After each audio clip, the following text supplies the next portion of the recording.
Hi, everyone. How are you doing? So I'm going to warn you now, this is an interactive presentation. If you think I'm just going to speak here for the entire time, you're wrong. So I'm not joking. So we're going to begin. This talk is called A Case Study of P.O.V. Spark. Jumping right into this, when you think of public media, what does that mean? You in the yellow. Me in the yellow. Public media, television, radio, newspapers, websites, What? social media. Perfect. What else? You in the scarf. Me with the scarf. Public internet channels, government communication channels, public institutions on social media. Fantastic. Any other people over here that wants to give it a go? Ricardo? I'm like, oh, you raise your hand, go for it. Talking to people like citizens and not consumers or data providers. Perfect. This is a very, very intelligent audience. Thank you. This talk is mostly U.S. focused, primarily because it's funded by the U.S. government. So I'm going to be focusing on this, so excuse me that it's kind of focused not on your country. But this is a photo from 1967. It's called the Public Broadcasting Act, and the person signing this into legislation is President Johnson. Now, in 1967, something incredible happened. There were two organizations funded called CPB and PBS, and their main focus was to figure out how to bring broadband TV and radio to the American public. Basically, it looks like this. Broadcast and radio. The last decade, it's been expanded into streaming and podcasts. And my job is to figure out how to do all of this for emerging platforms. So, the building of P.O.V. Spark actually started a long time ago, before I even got the job. Who can tell me what this is? Egypt. What year is this? Oh, this is a very smart audience. 2011, the Arab Spring. This event actually changed my entire career. In 2011, the Ford Foundation realized that something interesting was happening in Egypt, where people were moving from reporting to traditional publishers like the New York Times and just talking amongst themselves. It was a great indication that the social fabric was changing and that technology was being used in a way that we did not understand. In 2011, I was hired by the Tribeca Film Institute and Festival to help to investigate what this looks like. What does technology and storytelling have in common? Now, to be fair, they actually were using technology as a tool, right? Let's just take traditional documentaries and bring them to a wider array of folks. Let's learn what happened from the Arab Spring and their use of Twitter, and let's bring it to a bigger infrastructure. But that's not actually what we did. With the fund, we really started to explore what happened when you have the creator and the technologist be on equal footing. How can you both, or a team of creators, come together to create something that would be meaningful, that would put the user or the audience in the center and allow them to navigate through different parameters? And we had quite a successful run, I would say. I was there with Tribeca for 6.5 years. And here's some of the key projects that we created. We have 18 Days in Egypt by Jigar Mehta and Yasmin Eliat, who is actually the co-founder of Scatter. We have Question Bridge on the right, which is a project by Hank Willis Thomas, by Tay Ross Smith, and Kamal Sinclair. You should also flag that name if you don't know Kamal Sinclair. She had a really groundbreaking work called The Making of a New Reality. You should Google her, it's really fantastic. And the bottom left is Kareem Ben Khalifa's work called The Enemy. Now, all three projects were unique at the time, where they were mostly, outside of Kareem's work, focusing on the internet, web documentaries, and how to figure out how could you then take a story and expand it through different characters. So 18 Days in Egypt, they were focusing on, each time you would go on the web series, you would have a different variation of what the Arab Spring looked like.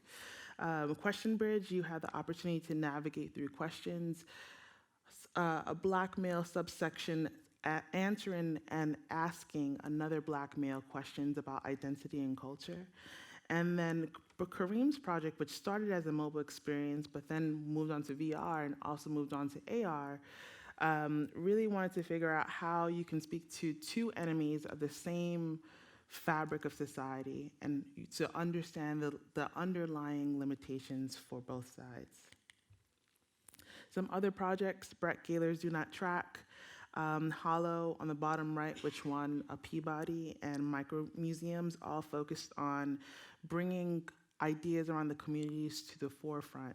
So I know I only have 30 minutes, Kate, so I'm going to speed by this, but please look into all these projects. They're all incredible.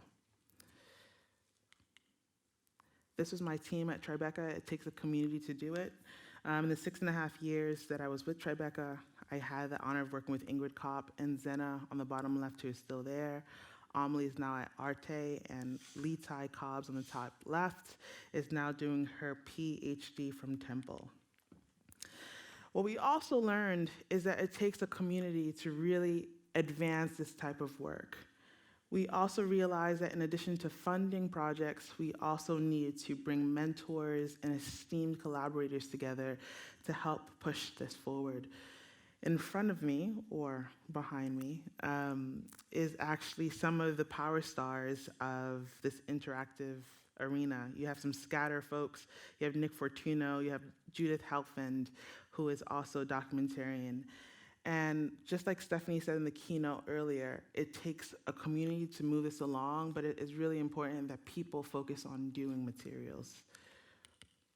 So we also created a program called Tribeca Hacks, and I think I saw Michael in the back there for a minute in Germany. Hello, Michael. We really understood that this is a new medium. It would be foolish for us to just give money and some mentorship and say, thank you very much, have a great day. It was really imperative that we gave people the opportunity to experiment and to fail repeatedly in order to be successful. So this was one of the biggest hackathons that we did. This is at CERN Laboratory in Switzerland. Here are some others, one in Philadelphia, one in New York, one with indigenous communities in Santa Fe, New Mexico. And then equally important, how do people understand this work? There must be an outlet to talk about this. This is TFI Interactive. It was a conference that we did during the Tribeca Film Festival where we would bring the best and the shining stars together to talk about how interactivity would be changing the way they work. In extension to the conference, we created a playground so people can actually get their hands dirty. And whether you were an environmentalist or a filmmaker, you can come into the space as you were to investigate, to explore, and to actually have conversations with the creative community that made this work.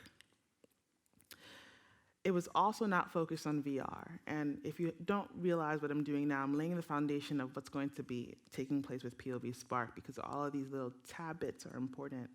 But it's really important that we did not focus on VR because, as you know, VR is now changing to AR, and even though VR still has a foothold, we need to be focusing on emerging platforms.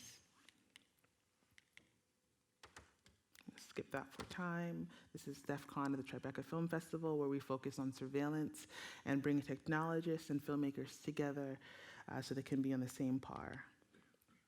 All right, so this is my current team. The person in the bottom center is actually Assad Muhammad. He actually has his own department called Engagement, but he's working alongside me to figure out how to take all this amazing work that I'm going to tell you about and bring it to the American public. So that was the past. We're talking about the present now. What does this actually look like? This is my department and our team. We are a public-centered interactive media unit that focuses on incubation, production, and distribution. It's really important to also realize that distribution, if that doesn't work, all of this will fail. So we've been working really hard to bring the powerhouses of public media together with Silicon Valley to really figure out what are the key tenets to make this work sustainable. Arm 1, incubation. I mentioned the Tribeca Hacks program, and we're expanding it as well, but from a different angle. This is a program that launched earlier this year. It's called the African Interactive Arts Residency. And it was a 2.5-year thought experiment where we were evaluating what was not happening in the field. One, for some reason when VR came with its, their money, the diversity and inclusion got eroded. And people are always questioning me, why do you care about Black voices or African voices? It's not just African voices that I care about. It is new creators and giving people the access to explore and to equally have power into this world. And this program in particular is very interesting because it's a 360-degree approach to how we are trying to incubate the artist. So yes, for the inaugural event, and it's going to be expanded in 2020, it was focusing on people in the African diaspora, but they were not focused on interactive media. So you could be a photographer, you can be a filmmaker, you can be a journalist and apply and get the tools and the resources and the mentorship to understand how to build in this arena. We also took them with us to the Venice Film Festival so they can have an experience with a Grade H festival to understand what it actually looks like to be the best of the best. And of course, we had extensive story mentorship to allow them to take an idea and blow it up into something that can be fundable. Another project that is equal parts incubation and co-production is called Otherly, which is also going to be launching in 2020. This is in partnership with the NFB, the Toronto studio in Canada, and we are focusing on how we can bring young and dynamic creators into the fold of social media documentary. And people are also saying, why are you doing this? One, especially as a public media house, it's important that we are focusing our energies on where the audiences are. For the most part, because public media was funded in 1967, younger demographics are not there. They're on Twitter, they're on TikTok, they're not really on Facebook that much, but we really need to invest and explore ways to bring strong stories to where these younger voices are if we're going to sustain ourselves. Production. We have a few productions in slate. This is our 2019 slate, and for the most part, the 2020 announcement will be announced in 3 months at South by Southwest. So Atomo is one project that's going to be launching at the Sundance Film Festival in 2020. It is a co-production between P.O.V. Spark and Atlas V, and it's focusing on African mythology, gender fluidity, and making it into a multi-user experience. It takes place with this one individual, distraught and frustrated with their identity, being told of this mythology and being able to walk around a very special tree. And as you make rotations around each tree, you have the experience to understand a deeper level of the African mythology. This is Changing Same, a co-production done by Rada Film Studio and Scatter, both in New York. And this is on racial lynching, another very, very heavy topic. And another question was like, why are you going for that really heavy and somewhat depressing topics? We believe that interactivity is not fluff. It actually deals with our senses. It allows us to explore materials and topics in a very innovative and new way.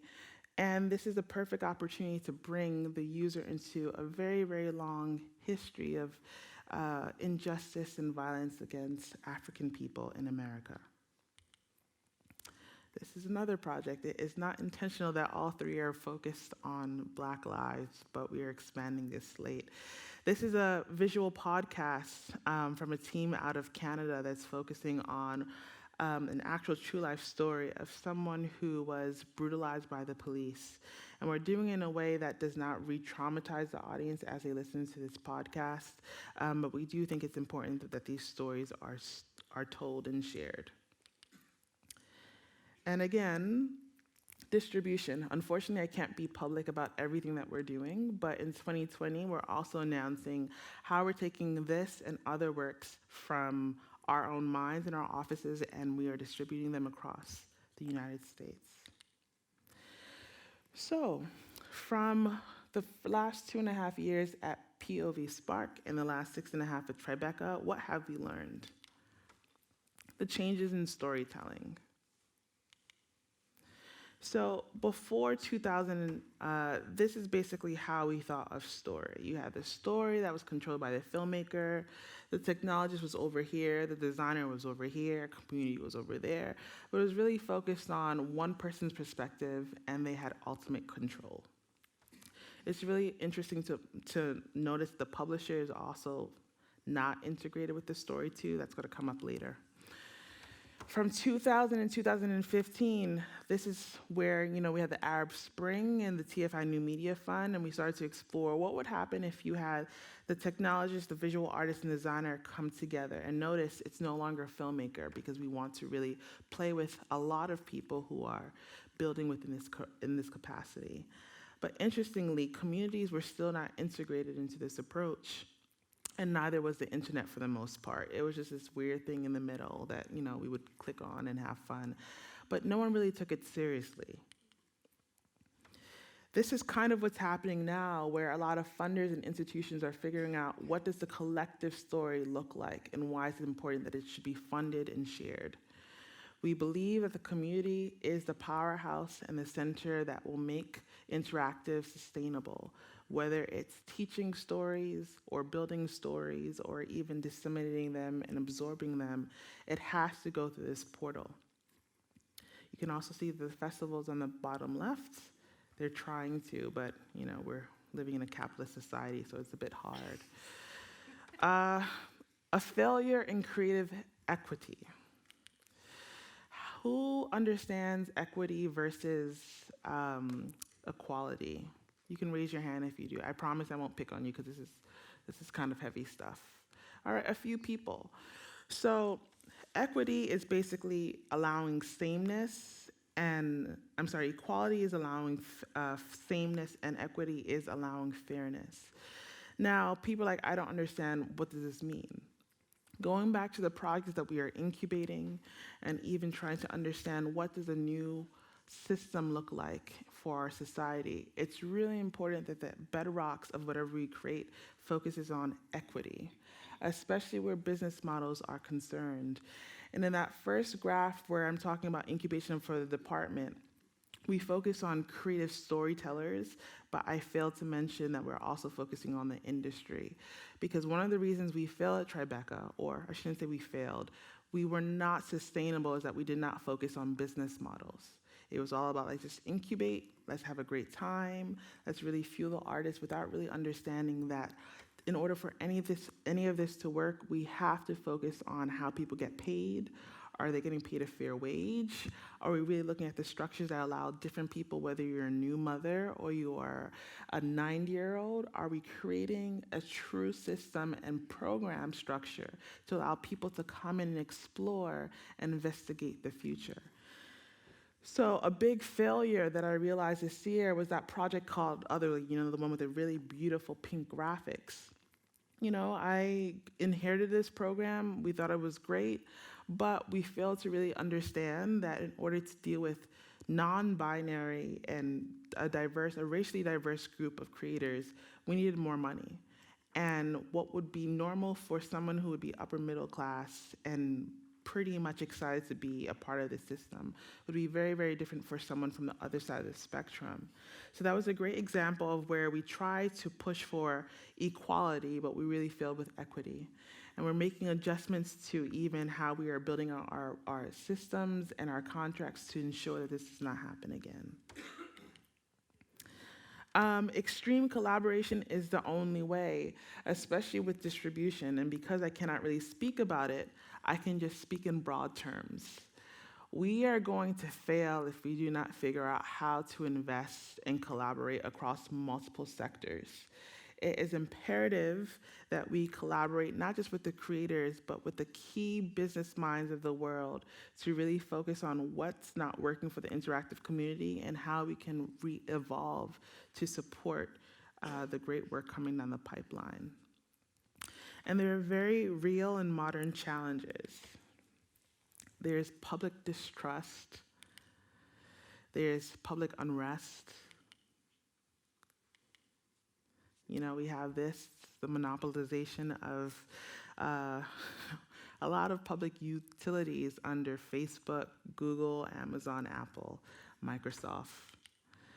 And of course, no biggie, we have something called climate change. And people are always saying, well, I don't understand, why do you keep on bringing it back to climate change? And the reason is that this is going to give us a way into the future. It's going to allow us to reset the board in a way that, if we are honest and clear, can help erode some of the mistakes and the missteps of the past. This is also a very big issue as well. As we have increased with our technological development, there has been a decrease of spiritual and authentic communication. How can we, as broadcasters and people in the interactive field, work together to help reverse this curb? Why is it important that we continue? So people can look at all this work and just feel like this is entertainment. It actually isn't. When we start to realize that when we're in a VR experience and our bodies are actually traumatized by what we can absorb, that what we experience, whether in a VR headset or actually in real life, can pass through our genes through 14 generations, we're beginning to realize that this is not just freedom of expression. This is actually a battle to understand and to protect what it means to be human.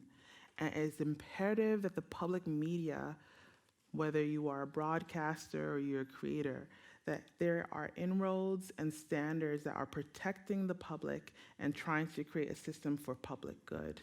Because without that, we're in a heap load of trouble. And with that, I will end, but also thank AC and Peter and Claudia and Kate and this wonderful conference for having me. Thank you so much. It's been a pleasure.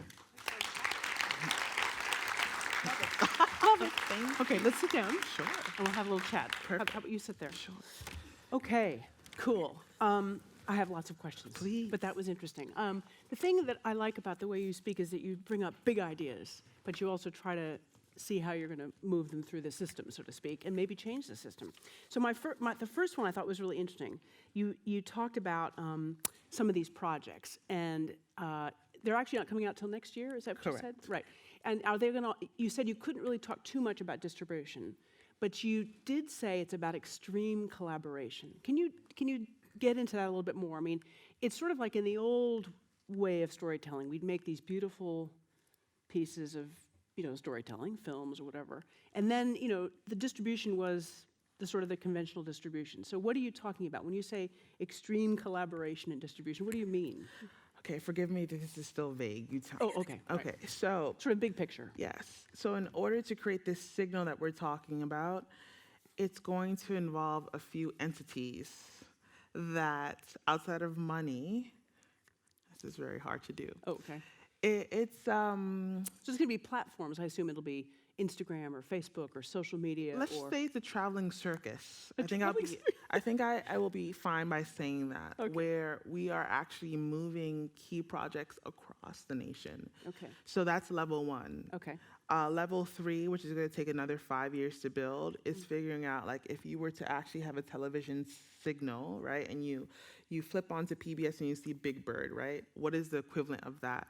But in order for that to happen, we need to make sure the technology is spread across the entire nation. And that's fiber wires, that's internet regulations, and 5G. Exactly. So the building block is getting us to that ultimate, like, in your home, you can customize whatever you want and basically have like a 3D Big Bird in your face. Like a holographic I don't know if Big you want that. It's Bird. a little terrifying, but for next year, we're actually doing something where it's location-based and it's traveling across the states.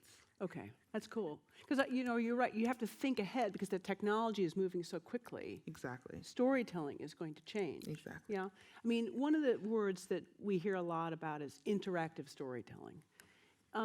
We've been talking about interactive storytelling for a long time, and you've had a lot of learnings in what you've done. So can you deep dive into that a little bit more? Sure. When you talk about interactive storytelling, how are we now changing Sure. what that looks like? Sure. So interactive to me is using technology to facilitate a story. So it's platform agnostic. You'll never hear me just talk about VR, AR, not now, and I never have, because I think it's always going to change, which is why in slide 3 I had emerging platforms. So for us, realizing that technology is here to stay and it is changing every single facet of our lives, we need to figure out what that looks like on the media perspective. So interactive just means any way you can be involved in the story where it's not a passive experience like you are watching a film, where you're just sitting back, you hit play, and that's it. Anything beyond that, if that's a mouse click, if it's you moving in VR, if it's, you giving a drop of your blood to recreate your environment, terrifying, but it's coming down the line. Wow. We want to invest in that.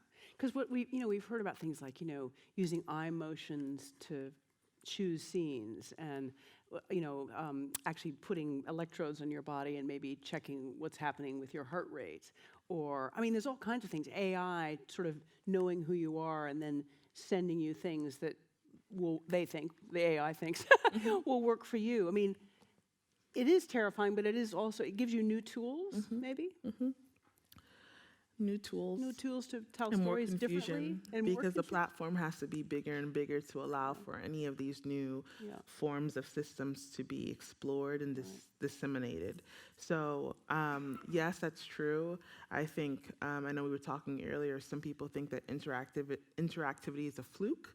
I disagree. I just don't think we have had a strong enough infrastructure or strong business models to really facilitate growth and sustainability in our industry. Okay. Another theme that I think a lot about and I see a lot of is what I call targeting of audiences. And what we're getting, we've gone from sort of mass media and mass entertainment channels, and we seem to be doing this. We've got more, we have a panel, in fact, on niche VOD coming up after this. Netflix, you could say, was still mass because they've got a lot of stuff, but it's a much more targeted service. What's Disney Plus's targeted service? How do we, and because you work for a public service broadcaster, how do we somehow make sure that we don't go down these rabbit holes and we're all sort of ghettoized into what the AI or what we think are the things we should be watching? Is that something you think about? I think about just making sure I have enough funding to make sure this doesn't fail, but that's a great question. I think for us, we have the opposite problem because our target one is to explore the new, right? So it's kind of how do you have any audience come, which is a bit different than saying you have so much and how do you focus on them. So that's one, we just have to figure out how to communicate this new technology to the American audience. But then also two, it's really understanding that because it's so new and it's so varied and all the topics are so different, it's really about having a curated slate where you can bring people in and not necessarily about going super deep. So we want to go wide the first few years to encourage people to come and play and invest in this space. And I don't mean financially, I mean with their time and bodies. And then we can move into a new type of programming. Yeah, it's a new type of programming. I want to come to you all, if anyone has any questions. We have one here. Where is Peter got the mic? Yeah. So if you come down to this fellow. Is there anybody else who, and there's one over here, so there's two sides of the room. The mic is coming. There it is. Oop, it's being turned on. While that's happening, keep your hand up so he can find you. Yeah. While the mic is coming, when you think about like those projects that you showed, are those interactive type projects? They are. So they have their audience participation type projects? Yes. Okay. 2 out of the 3 are VR. The third one is a visual podcast that will allow you to navigate certain aspects of the story. So you can also choose just to listen or also use your finger on your mobile device to go deeper into the story. Yeah, cool. Yes. First of all, thank you very much. It's an invigorating talk. Equity of voices is sadly missing from old media, more so in new media. You're completely right. So thank you for doing that, and all power to you, spreading that message. I'm curious about extreme collaboration, because certainly old media is very bad at doing normal vanilla collaboration. And I'm presuming this is going to need things like extreme empathy and kind of uber value working. But can you tell us what the difference is between collaboration and extreme collaboration? That's great. That's a great question. Collaboration just means coming to the fold and just marching forward. Extreme collaboration is coming to the fold, creating an origami, and then trying to fly the bird across the room. And I say that because as we're building, not just for interactive, remember like the very real the very real challenges that we're having. How do you create a new signal when you know climate change is going to disrupt everything, right? So it takes, one, a humility to understand we don't know what we don't know, but two, we want to invest together on creating a brighter future, and three, we want to be the best possible. So with all those combinations, that's what I would call extreme collaboration. What's interesting about that, and just following up on what you were saying, is, I get it. I liked it when you said, climate change gives us a kind of a route in, because it's a way for us to maybe think about how we can change the narrative. Unfortunately, I was reading somebody who posted something against Greta, the child campaigner from Sweden. It's very negative bullying type post. And I just thought, it's interesting. People are almost getting more, they're extreme, in their views. So how do you bridge that gap? I know that's an impossible question, but when you think about your storytelling, do you think about that? Because it's easy to talk to a room, which is probably most of us are more open-minded because we're in the media. That's not the way the world is now. That's a great question, and at dinner 2 nights ago that came up. And I believe in not just investing in the people, but in public space.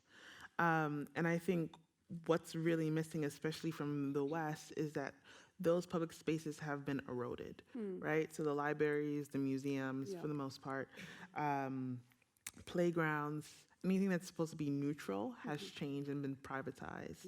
So what we need to do is kind of go backwards and figure out what needs to happen and how do we create a public space that encourages this type of work. Now, the interesting thing, too, I should say, is public space is one, but two, there's something that happens when you have a newcomer coming to a VR headset or explore like a playground like I showed you from Tribeca. It's new, it's novel, but if you program correctly, you are still able to have someone integrate their own belief systems, and that's also what we're after. We want to be neutral, but we want the work to be telling and strong, but we also realize that if we do this correctly, we can help to defragment society. And it's a very, very big marching order, but I've seen it happen in like the smallest spaces and the biggest spaces. So I think it's about being intentional, and really having the will and desire to do it, and the funding. That's really important. Yeah. I like the way you keep coming back to the funding. Funding is key. The problem with that, I'm going to get to in a second. The problem with that, in some ways, I see, is that a lot of the funding is going to be coming from the big social media guys. I assume, the Facebooks, the Instagram, Amazon, these are companies that are keen to obviously make sure they are in this space, because they have the technology and they want to build this. So is there a problem with having GAFA, as we call it in Europe, the big players? It is a problem, I'm not going to lie. It is perhaps one of the biggest problems I'm encountering now. And what I can say is that they want what we have. And PBS, some people may say it's old and outdated. There's still a very high level of public trust. And a very high level of editorial control that PBS has. And talking about extreme collaboration, it's going to have to take both of them to work, because we need the money from Silicon Valley, but we also need the infrastructure that public media gives us to make this work. So it has not been easy. They can also be bullies, but I think the counter to this, as well as the foundations, where we're all realizing the foundations, Silicon Valley and public media, that something needs to shift, and we're in danger if we don't do it in lockstep. Got it. Okay. Sir. Hi, Edward from Munich. Thank you for a very inspiring talk. I have a question which touches upon things you've just already spoken about. The way you incorporate thoughts about impact, creating an impact on society in projects you develop. So is that, what strategies you follow to include communities in projects and things like that? Maybe you could give a concrete example based on Question Bridge or one of the other projects you mentioned. Yeah, that's great. And do you mean currently for P.O.V Spark or across my career? No, P.O.V Spark. Yeah, so P.O.V Spark, learning from Tribeca, the new media fund, the Ford Foundation, I think on a yearly average, we gave out about $400,000 to projects. And what we did not have was a distribution or impact budget. And that was a problem because then we had the creators be the creators of the project, they had to be the speakers, they had to be their own marketers, they had to focus on how to bring this community, and it was all too much. So part of what we're trying to do with the distribution is take that lift off, right? And with the help of public media stations, really focusing on how this project can disseminate. So one is naturally just making sure the public has access to it, but two, making sure there's educational modules attached to each of the project that we produce. That's a requirement now too, to be an executive production under P.O.V. Spark. And three, we have a really great and strong advisory board. Maria Popova from, oh my God, Brain Pickings. Oh, right. Kareem, who I mentioned before, is also creator, now moving on to the impact world as well. So we're working from the very ground level to figure out what this looks like. And that means many convenings that are private that we are taking the learnings from and putting them back into distribution. But really figuring out, like, at each key milestone, making sure we're evaluating our processes, especially in terms of equity, because it's so easy with the lack of funding and time to just slip back to harmful habits, especially when we're talking about impact.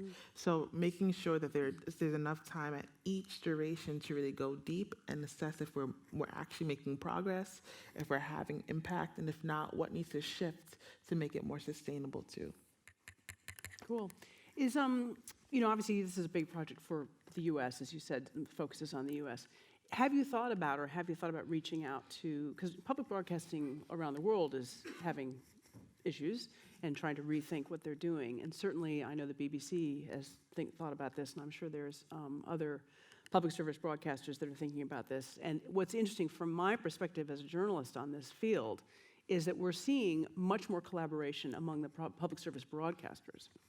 I mean, in Europe, we're seeing them talking about, you know, working together on various things, not just funded, you know, publicly funded broadcasters, but also commercially mixed, as we say, hybrid broadcasters. And they're actually working together across border now on things like advertising and targeting and co-producing and things like that. That's very different. And working together on VOD platforms, again, very different. Competitors historically working together. How much collaboration do you think is important, or at this point, do you really need to focus on the U.S.?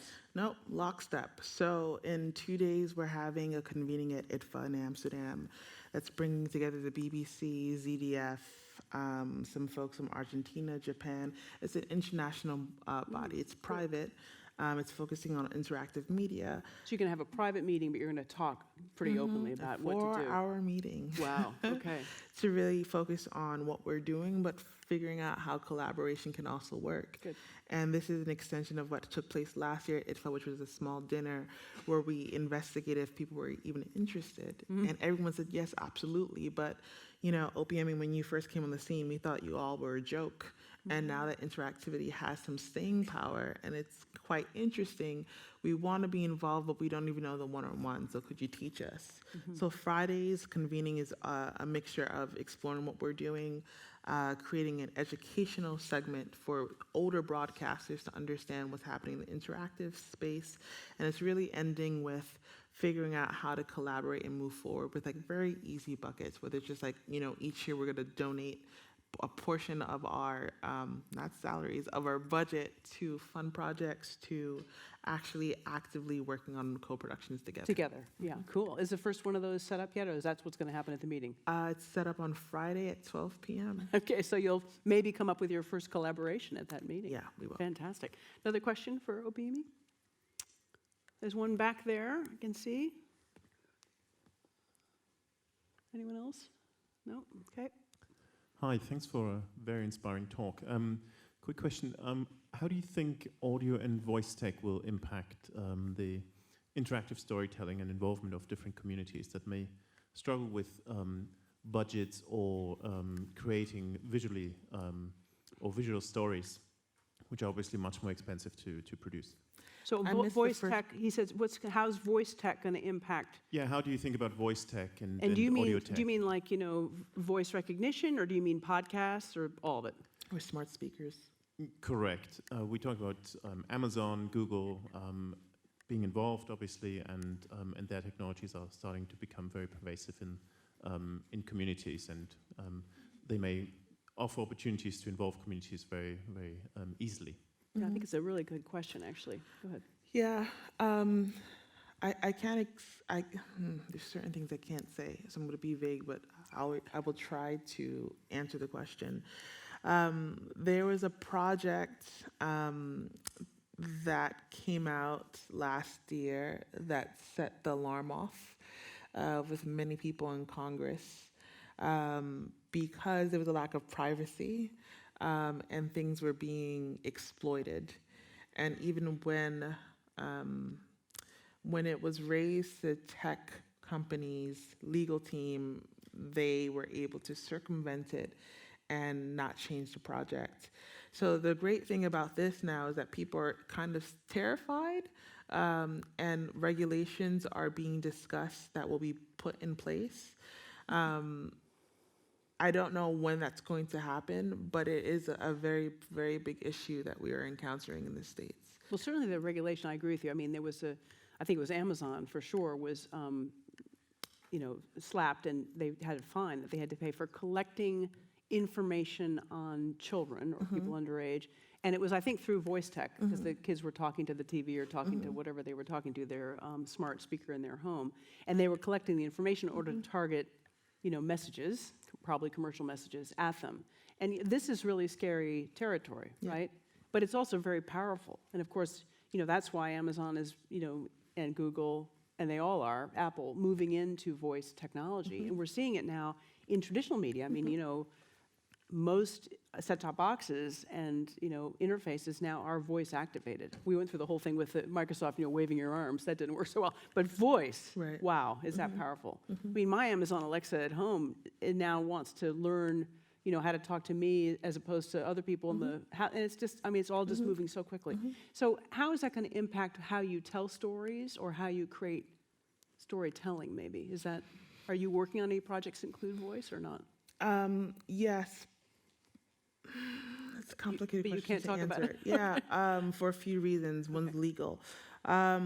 What I can say is outside of the actual project, we're being pulled into regulations to talk about what this looks like for the American public because of what happened last year. Okay. So you're actually serving as an advisor to a certain extent. Good. That's good. Good news. All right. We're basically run out of time. Is there one last question, or should we wrap up here? Another question? No? Wasn't this fabulous? Did you learn a lot? Big thoughts? Thank you. Yeah. Please join me in welcoming. Thank you very much, Opeyemi Olukemi. All right.